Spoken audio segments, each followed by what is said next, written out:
All right, thank you. Good morning, everyone. I'd like to call the meeting to order and acknowledge that we're in Treaty 1 territory, the home and traditional lands of the Anishinaabe, Ojibwe, Innu, Cree, and Dakota peoples, and the national homeland of the Red River Métis.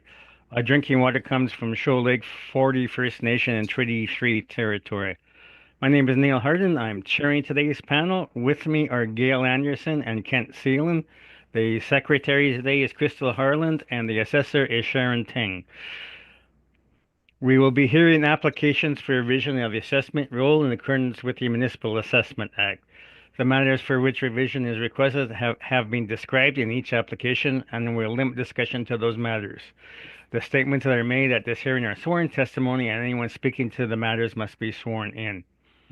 Be advised that comparisons of assessments of properties are not considered evidence of market value by the board. The board is appointed annually by council and is independent of it in the city administration. It makes its decisions on the basis of the evidence provided at this hearing and issues a written order that would be mailed to all parties as soon as possible. Please note that the board's decision with respect to an application may be appealed to the Manitoba Municipal Board if the matter pertains to assessed value or classification, or to the Court of King's Bench if the matter pertains to the application of exemptions from taxation. Should you wish to appeal, information how to do so will be included with the board's order. With respect to the hearing process, I will confirm the points of appeal with your property to be addressed with each applicant following the swearing in. We'll then have the assessor's testimony followed by questions the applicant may have, then the applicant's testimony followed by questions. Each side will have an opportunity to summarize if they wish. Once all the evidence about an application has been brought forward, the applicant may leave. The process will repeat for each item on the docket today. The session will close after all the applications have been heard, and the board will deliberate in private and make its decisions. You will receive the board's decision by registered mail as soon as possible. As information, all public hearings are live streamed and recorded will be part of the record. We'll be hearing items 1, 3, and 8 on our agenda today. Mrs. Harlan, please affirm the assessor's and applicant's testimony. Yes, Mr. Chair. Madam Assessor, would you please state your full name? Sharon Tang. Thank you. Do you affirm that the evidence you are about to give at this hearing is the truth, the whole truth, and nothing but the truth? I do. Thank you. Mr. Applicant, would you please state your full name? My name is Jared Story. Do you affirm that the evidence you are about to give at this hearing is the truth, the whole truth, and nothing but the truth? Yes, I do. Mr. Story, it's hard to hear you. Maybe you could turn your volume up. Sure. Is that better? Not quite. Nope. Okay. I will change my headphones. One moment. Different set. Well, you seem to be coming through better now. Oh, okay. Okay. Oh, is that better? Or hold Yes. on. You know what? If you just give me 1 second. We can hear you perfectly now.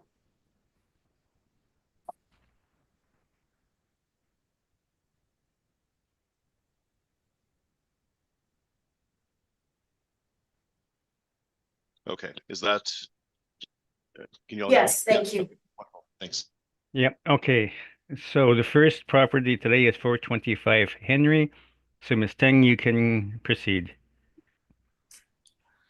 File number is 24-2278. Roll number is 130920771100. Address is 425 Henry Avenue. The assessed value for 2025 was $2,130,000.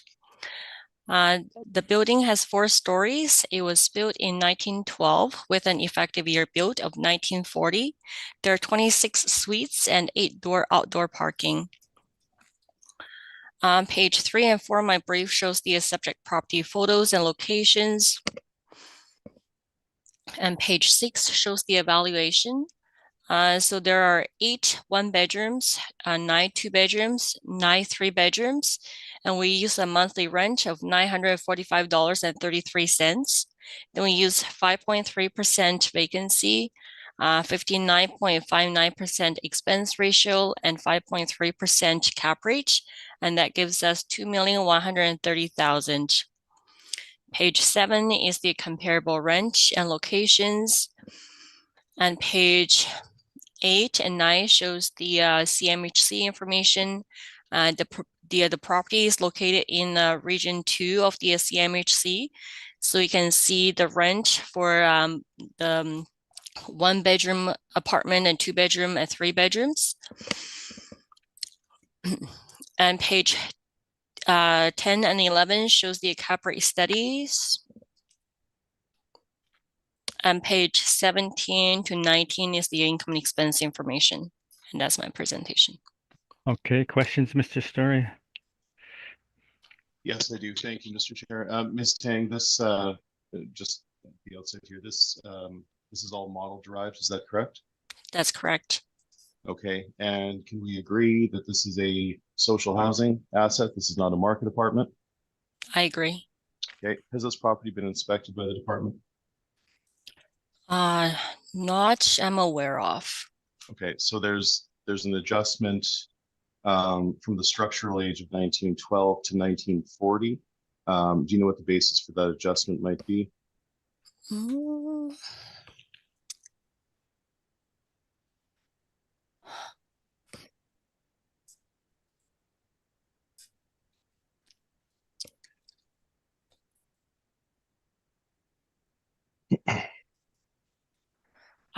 I'm not sure. I don't have that information available. Okay, so we have 26 suites with a, can we agree that that's a reasonably high ratio of 2 and 3 bedroom units for the North Logan market region? Is that a fair comment? I'm not too familiar with the market. I can't Okay. agree or disagree. Okay, in terms of the parking ratio, we've got eight stalls for 26 doors. So that's well below 1-to-1. Can we agree that that would generally be considered a negative factor? My understanding is that there is a slight impact on the value, but I'm not too sure exactly to what percentage of the value it would impact the market value. Okay. And that vacancy rate that's been modeled, is that likely due to the fact that, just as we're saying, we wouldn't typically expect to see a high preponderance of 3-bedroom units. Typically 3-bedroom units are harder to rent in this region. Is that why that modeled vacancy is 5.3?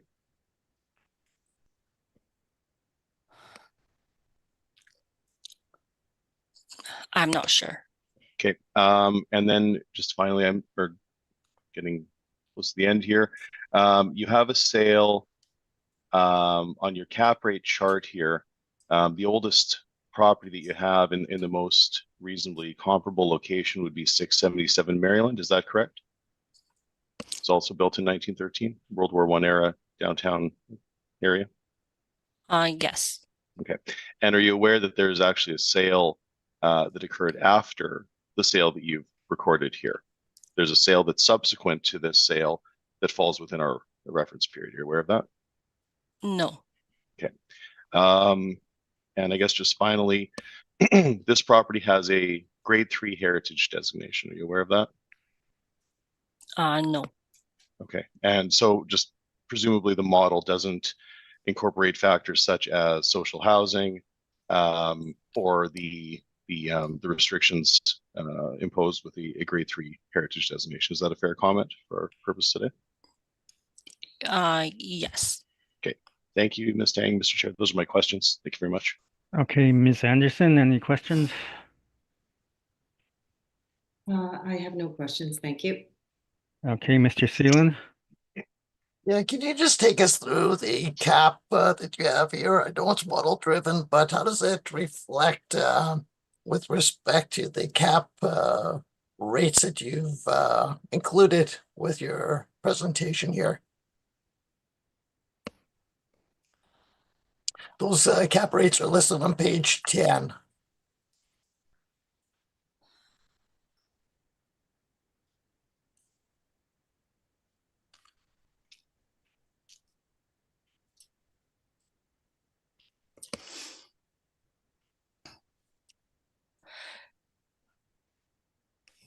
So I guess we'll be looking at the 473 Borough, 677 Maryland, 32 Arden, and 555 Corden. And we'll be making the adjustments based on those sales. And 459 Sargent is also around the area as well. We'll be taking that into consideration, as well as 241 Yonge Street.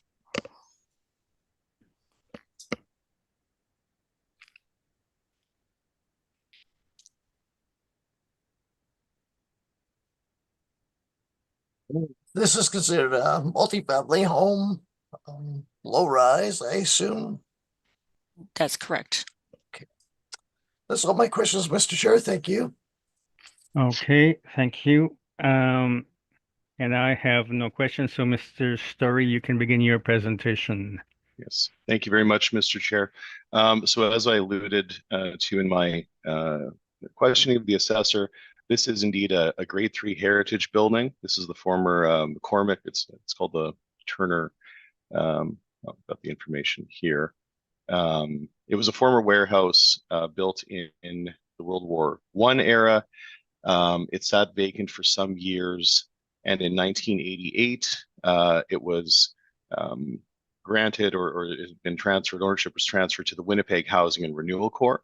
So this is not a Manitoba housing property, but rather a Winnipeg Housing and Renewal Corp property. They provide essentially the same service, but they are a smaller organization, and their core portfolio is made up indeed of properties such as this, older properties that in some cases were vacant or had extended their useful economic life and were repositioned to provide housing for low-income folks in the community. So again, the property is from the World War I era.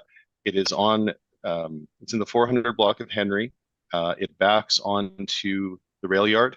So that's the main line in the yard on Higgins. So locationally, we have a challenge to put it, well, to be very clear, we have a challenge with location here. It is not even remotely comparable to a property on Corridon or any such thing. I'm sorry, it's the Turner Walker block. So ultimately, we have to consider the fact that this is a social housing asset. We have to consider the fact that we have a grade 3 heritage designation. Grade 3 heritage designations are the most restrictive. So prior to the changeover at the city, where they now apply a heritage designation with something called CDEs, or character defining elements. In the past, they had assigned a grade with different levels of severity regarding what may be done. And of course, the reason why we consider an adjustment to the cap rate generally for heritage properties is due to the fact that any permitted work that need be done goes through a wholly separate permitting process at the city of Winnipeg. And frankly, it's more costly and it's more time consuming. So that is our rationale for adjustment in that case. Again, social housing, and I know you've all heard this argument many times over the hundreds of properties that we've brought before the board, but effectively, Mr. Chair, we have municipal board decisions and we have guiding legislation and support from thought leaders in the industry suggesting that the appropriate way to value these social housing multifamily assets is to look to a baseline capitalization rate and then adjust upwards for factors such as functional obsolescence, quality of construction, low income tenancy, the fact that the properties operate with no economic profit, and location. And in this case, all of those boxes would be checked. So ultimately, we are applying a capitalization rate of 7%. We don't dispute the market rents of $945.33. Again, it's a tough area, so it might be a bit tricky. But we've elected once again to, as opposed to overcounting or double counting our adjustments, we've accepted the assessor's rent. We think that 5.3 vacancy is probably about right for this suite mix in this area, though we do see a higher propensity of vacancy in this building that we don't typically see in social housing. But we're trying to be as fair as possible here by applying that at 5.3 and not disputing the effect of gross income ultimately. Where we start to diverge is on the expenses. So we've worked up the actual expenses for you, Mr. Chair, and when we stabilize them, I calculate 224,738. Those are enormous expenses. That's 80.5%. So not only do we operate at a loss, but we're operating at a fairly severe loss with very, very high expenses. I have stabilized or rather capped those expenses at 65%. And that is exactly in line with what we would expect to see with a building from the World War I era. So you can see my workup. It's summarized for you on page 18. And then the breakdown, the fulsome breakdown with the 3 years stabilized is available to you on page 19. But once again, some of those expenses are running fairly high. So in order to try to replicate what I'll call a multifamily property renting on the lower end of the spectrum of this vintage in this location, 65% expenses would be the top end, and that's what we've applied. Again, with a 7% cap rate, that leads us to an indicated market value of $1,397,300, which we then round to $1,397,000. If that looks like a large reduction, it's because the model cycle over cycle has adjusted this property by, I believe it's 66%. So the model has not captured the fact that this property is indeed social, that it does have a locational challenge that is incurable, and that we do have a number of these other factors that I've mentioned. So respectfully, Mr. Chair, we are suggesting that the value today for 425 Henry not exceed $1,397,000 based on a site-specific review of the expenses, applying the guiding methodology regarding cap rate, and with a relatively thorough review of the financials of this property. So with that, I'm happy to take your questions, and I thank you. Okay, questions, Ms. Ting? So for your expense ratio, do you have any studies to support your 65% expense? Do I have any studies to support why we ought to use 65? Yeah, or any comparable expense ratios from the same era to show the comparable properties also have similar expense ratios? Oh, no, I don't. But once again, we do a site-specific analysis. So we're not creating models and then trying to crowbar these properties into a model. We're looking at the actual expenses. What I failed to mention, though, is I'd asked you about it, Ms. Tang, but 677 Maryland is in our capitalization rate study, and we have a sale of that building. It is from 1913. That's a market apartment, and the latest sale was 7.11. So, and again, there's a consistent decline in the sale price in the last 3 sales of that property. I've worked for the last 3 owners, and the latest sales at a 7.11. So ultimately, and the expenses in that property are quite high too. So we review many properties. It is our policy to adjust to 65%, though we do typically see that there would be an adjustment to the cap rate if we are to take an 80% expense ratio and adjust it downward. So I think we're being very fair, but no, I don't have a standalone study suggesting why we use 65. I think that's just a fair number that's generally been accepted. And for the historical status, I think, I guess the constraint about the status is just the time consuming regarding to the permit application and more expensive compared to regular apartment. Would that be accurate, or is there any interior renovation restrictions as well? Well, there's restrictions on any permitted work that you do to a heritage property, and a grade 3 heritage property is. So once again, they've in the more current era, they've gone away from the grading system from grades 1, 2, and 3. 3 again being the most restrictive to protecting what are called character defining elements. So in a building like this, it might be a parapet or a stairwell or something like that. But in this case, it's not. It's grade 3, and so you're very limited as to what you can do. You certainly can't demolish the building.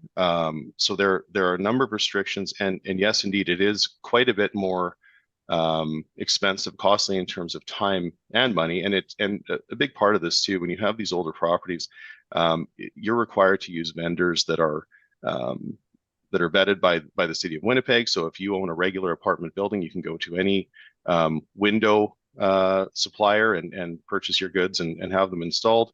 But with these heritage buildings, you have to go to folks who specialize in heritage. So of course, when you get into the specialty market, that was going to be more expensive. The permitting process takes a lot longer, and you can appreciate that clearly that when we have a property that is not, call it maximally productive per se, that is just another level of expense that becomes challenging. So the heritage designation also carries what is effectively a caveat on title.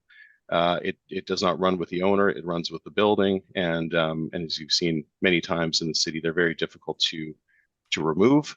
In many cases, the heritage designations are only removed at such time as the building becomes unviable. So the heritage designation is, while we think it's great and heritage ought to be supported, the unfortunate fact of the matter is that society benefits from it, but the costs of maintaining those properties are borne solely by the owner. So we do believe that all heritage properties ought to be adjusted in terms of their capitalization rate for that factor. It's an impediment to the bundle of rights of ownership in the fee simple interest of the property. Okay, so one last question. So I'm just looking at the cap rate study for 677 Maryland. So it looks like you guys are using 47.8% for the expense ratio to calculate the NOI. So would the suggested recommended, I guess, expense ratio that we talked about for the property? No, once again, we don't. I think maybe the difference between our methodology, Ms. Tang, is that we're looking at a site-specific adjustment and or a site-specific review and not a model. So so I suppose that's what I can say about that. Now, again, there is a bit of a sort of an interesting scenario. As I mentioned, that building has sold 3 times. So we're dealing with 3 different owners over the past 5 or so years. Hopefully the fellow who owns it now will hold it for long enough that we get a good proper stabilization of one owner's expenses. But I think those expenses might be a touch low. But again, that cap rate is 7.11. And for a property that would be inferior, we're only using a 7. So I think we're being very conservative in our valuations of all of the remaining properties on the stock, and I think 7 is well supported. Okay, no further questions. Okay, questions, Mr. Seelan? Yes, I noticed that over the 3-year period, the expenses went from 52,000 to 119, close to 120,000. Do we know what caused the expenses to increase so drastically over that period? No, I'm not sure. Sorry, I'm going to just have a quick look. So right. So they're very low in 2020 at 150,000, but then of course they jump up to 228 in 21 and then 272. So those are obviously those are enormous expenses, and you can see that that's leading to the property operating at a deficit for those 3 years, ranging anywhere from $36,000 roughly to $187,000. So I agree with you, Mr. Seelan, and I saw that and I thought, you know what, these expenses are running very, very high. We wouldn't apply an 80% expense ratio. At that point, we'd be talking about land value, which frankly is not an unreasonable conversation. However, we do have the heritage status. The property is not going anywhere, so we do have to treat it as it operates. So I agree those expenses are very high, and that's precisely why we stabilize them to 65%. And for a World War I era building, that makes sense. And it is again a conversion. So typically in these converted properties, we will see higher expenses. So that all makes sense from my perspective. Thank you. That's all my questions, Mr. Chair. Okay, Ms. Anderson? I have no questions. Thank you for your presentation. All right, and I have no questions that haven't been asked and answered. So we will just give me a moment. I gotta turn my space heater off before I die here. So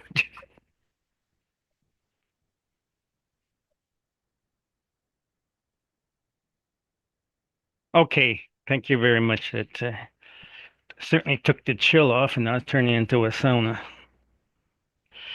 All right, we'll move on to 210 Allen Street. So, Ms. Ting, you can begin on 210 Allen. File number is 24-3269. Roll number is 13071551500. Address is 210 Allen Street. The assessed value for 2025 is $2,449,000. The building is 3 stories with an effective year built and actual year built of 1979. There are 30 suites and 32 outdoor parking. The property is also a social housing property. Page 2 and 3 shows the subject property photos and locations. And page 5 shows the valuations. So there are 5 bedrooms, 22 bedrooms, 5 3-bedrooms, and we use a monthly rent of $812.12. Then we use 5.3% vacancy, 56.65% expense ratio, and 4.9% cap rate. And that gives us $2,449,000. And page 6 is the subject property photos and locations. And page 7 and 8 is the CMHC information. And 9 and 10 is the cap rate study. Page 16 is the income and expense information for the property. And page 17 to the end of the report is the subject property photo. We inspect the property in 2023. So this one shows the condition of the property at the time of the inspection. And that's my presentation. Okay, questions, Mr. Story? Yes, Ms. Tang, this, again, this valuation is all model derived, is that correct? That's correct. Okay, and I'm just looking at the photos. Now, can we agree that this property would be considered in poor condition? Is that fair based on what you've submitted today? Yes. Okay, and locationally, this I guess is technically Centennial, but right across Logan from Logan CPR. Is that correct? Yes. Okay, and does the city consider this area? Does the model consider any adjustment for location in its outputting of the value? My understanding is yes. Okay. So then, just very bluntly, does that cap rate of 4.9% not seem extremely low, based on what we've established here regarding condition, regarding location? Would that not be a fair comment?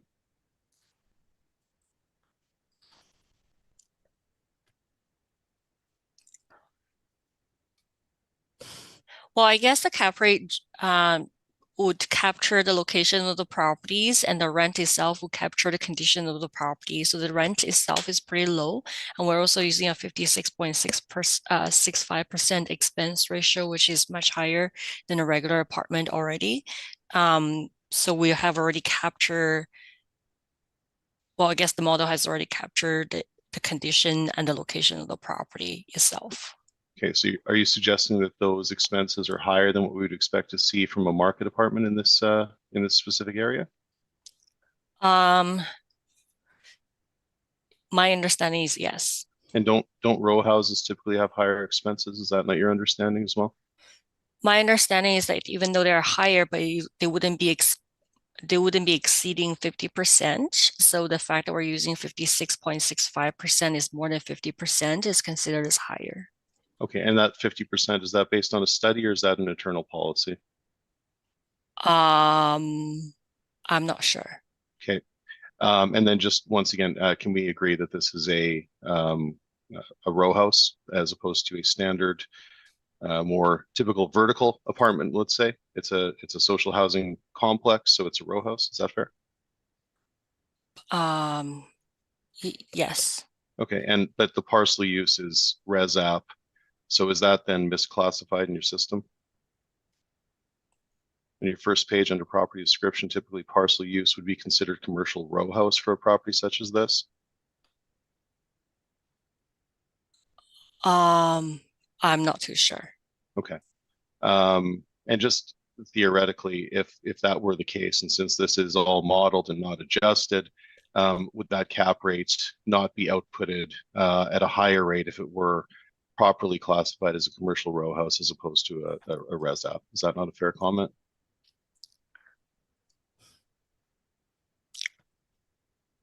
I'm not too sure. Okay, those are my questions, Mr. Chair. Thank you.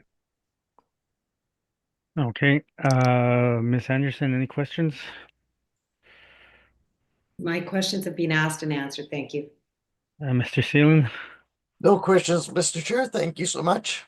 Okay, you can begin, Mr. Story. Thank you, Mr. Chair. Okay, so here we are at 210 Ellen Street. This is again in the Centennial neighborhood, just on the edge of the Logan CPR area. So it is very close to the Henry property that we just discussed. These are all sort of in the same, or these two are in the same general region. I've included some photos of the exterior. You can see that it is indeed a row house. It's not a standard apartment.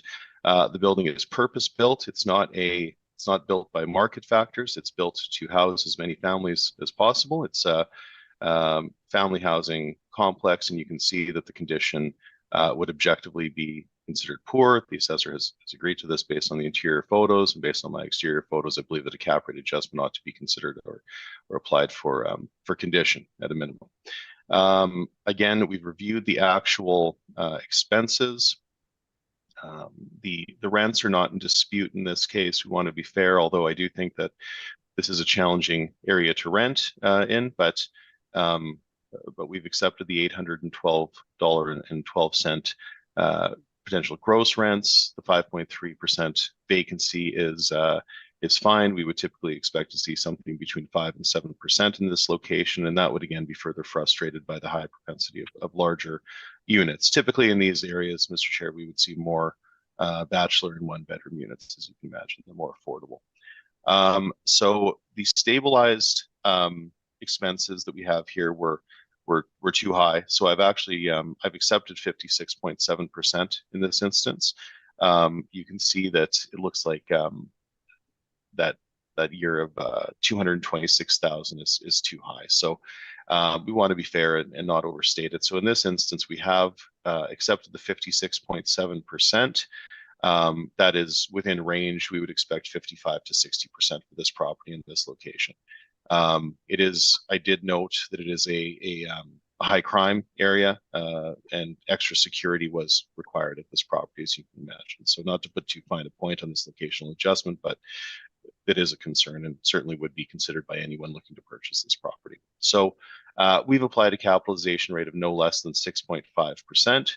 We consider the condition, we consider the location, we consider the fact that it's social housing, and we also consider the fact that it's row housing. Row housing, again, in the past, the city actually adjusted all row houses over and above standard res apps in a cap rate perspective. That was years ago. So I've continued to do that. I think that's the proper methodology. That is, from a market view, that is correct. So with all of those factors taken together, Mr. Chair, we've applied a capitalization rate of 6.5%. So our NOI is slightly lower. I think that's an internal rounding issue, but we're using 119,884. The city's using 120, so we're virtually identical, but that 4.9 cap rate is far too low. That's a cap rate that we would expect to see on a brand new build in a good area with all the high quality amenities. So that cap rate from our perspective is just is not adequate. So again, we've applied 6.5% for the reasons that I've mentioned in my presentation, which leads us to an indicated market value at the reference date of $1,844,365, which we then of course round to $1,844,000. And again, that's predicated on an NOI of $119,884 and a cap rate of 6.5%. Again, the assessor, I apologize for not including the internal photos, but the assessor's internal photos give a very good sense of the interior. I think my photos give a good sense of the exterior, and I'll leave it there. We feel very comfortable at $1,844,000, and with that, I'm happy to take your questions. Okay, questions, Ms. Ting? I have no questions. Mr. Seelan? Mentioned that extra security was required. I don't see anything in the expenses. So what type of extra security was required? Yes, so I made a note of it. There was I believe this is the one where there was an RFP. There was a time, Mr. Seelan, right around the reference date where a number of Manitoba housing properties in this general area required additional security. You might recall there were a number of newspaper articles, and I did see. I want to be very careful. This was either one of the ones that was on the list of the 11 that needed enhanced security, or it may very well have been an RFP put out by housing requiring extra security cameras. So apologies, I don't have the specific note, but I can say very broadly that this is a property with a great deal of nuisance behavior and worse, frankly, it's a high crime area. So the extra security was required in this specific instance. Thank you. That's all my questions, Mr. Chair. Okay, Ms. Anderson. I have no questions. Thank you. All right, we'll move on to our last property today, 200 Good Street. So, Ms. Tang, you can begin on 200 Good Street. File number is 24-3307.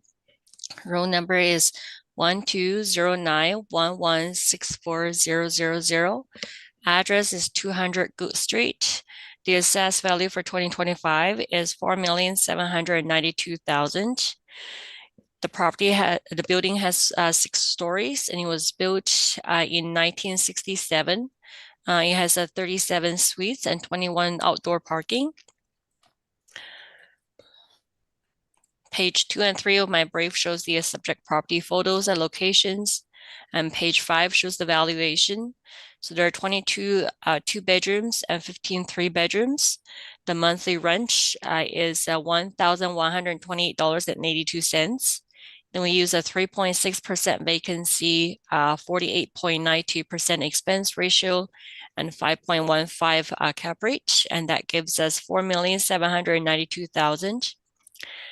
Page 6 shows the comparable rent and locations. And page 9 and 10 shows the cap rate studies. And page 16 and 17 shows the income and expense information for the property. And that's my presentation. Okay, questions, Mr. Story? Yes, just very quickly, Mr. Chair. Ms. Tang, have you visited this property? No. Okay, can we agree, though, I don't know if you said, forgive me, but is it, you're aware that this is a family housing, social housing property as well? Yes, I'm aware. Okay, and the output is all model derived, correct? That's correct. Okay, and I guess I didn't ask you about this before, but in terms of the cap rate comparisons that you've supplied here, there are no calculations for us to review. Is that a fair comment? That's correct. Okay. Okay, and suppose does the city or does the city's model have the capacity to recognize social housing assets and apply those necessary adjustments to the capitalization rate, or are they all simply treated as though they're market? My understanding is that the model would treat the property as a regular apartment building. Right. Okay, those are my questions, Mr. Chair. Thanks. Okay, Mr. Seelan, any questions? Just for clarification, what was the year that building was actually built in? From the record, it shows that the building was built in 1987. 87. Okay. Yeah. Thanks. I just wanted a clarification. Thank you. That's all my questions, Mr. Chair. Thank you. Okay, Ms. Anderson? I have no questions. Thank you. All right, go ahead, Mr. Story. Yes, sir. And yes, Mr. Seelan, we are indeed, this is a mid-rise built in 87, and it is another social housing, it's a family housing property. I've not been inside, so I can't make any comments on the condition, but if you look at the exterior, and if you look at some of those balconies, it does appear that there may be a condition issue, but we've not adjusted for it specifically. The property is at 200 Good Street. The front door effectively faces onto something of a back lane. It's a bit awkward in that sense. It is in West Broadway. So once again we have 37 units. The suite mix is atypical of West Broadway, as I mentioned earlier, Mr. Chair. In Centennial and Logan CPR, we would expect to see a higher propensity of bachelor and 1-bedroom, and certainly some 2-bedroom units as well. And that would be ideal. In this case, we're all 2-bedroom and 3-bedroom units, which is not typical of this market, of the needs of or desires of this market. But again, that is just simply another factor where we can see that this property was built to satisfy a social need as opposed to reacting to a market demand. And that is the very beginning of the conversation around social housing. So we don't dispute the rents, although I do think that $1,129 per month might be a touch high for this location. But if we're optimistic there, we're going to ask that the cap rate be adjusted. So the vacancy of 3.6% is fine, though again, I do, as I pointed out, I do think that when you have these very, very large suites or 2 and 3 bedroom suites, we may see a higher degree of vacancy. But at the rental level that is being applied, I don't think it's fully out of line, though it is on the lower side, to be certain. We are applying an expense allowance of only 52.2%. I don't have great current expense data. I would expect this to be somewhere around 55%. But given what I have to work with, I didn't have the utilities charged, so I've estimated them at 20% of EGI, which is what we would expect to see. My insurance charge is very low. So my expenses are too low here at 52%, but I will stand by them for the purpose of our exercise. And I've also used a 6% cap rate. So once again, I'd ask the assessor, Mr. Chair, if the model is able to treat social housing differently, and they've said no. And effectively, we have these decisions from the municipal board saying quite the contrary. And these are decisions that run from the early 2000s up to a more recent decision that is post-reference, and I haven't included it. But the edict from the municipal board is that we ought to look once again to a baseline capitalization rate and then adjust upward for a number of these factors, such as condition, location, functional obsolescence, and the wear and tear resulting from low-income tenancy. So in this case, if we would expect this property to be applied a 5.5 cap rate from a normal market perspective, we've applied a 6% cap rate. And that is because simply I haven't had the opportunity to inspect and make any confident adjustment on condition. So in this case, we'll simply use 6%. I think that's very fair. We will likely have to inspect the property and review it for the next cycle. But based on a 6% cap rate, we come to a requested amended value above the model of $3,847,000. I believe that value to be quite conservative based on my comments, but I will leave it there. And we do respectfully submit that the value not exceed $3,847,000 for this cycle. And with that, I'm happy to take your questions. And I thank you. Okay, questions, Ms. Ting? I have no questions. Okay, Ms. Anderson, I have no questions. Thank you. Mr. Seelan? No questions, Mr. Chair. Thank you so much. Okay, and I have no questions, so I guess now we've heard all the items on today's agenda, so this hearing is now adjourned. Thank you very much for your capable presentations, as usual. Thank you, everyone.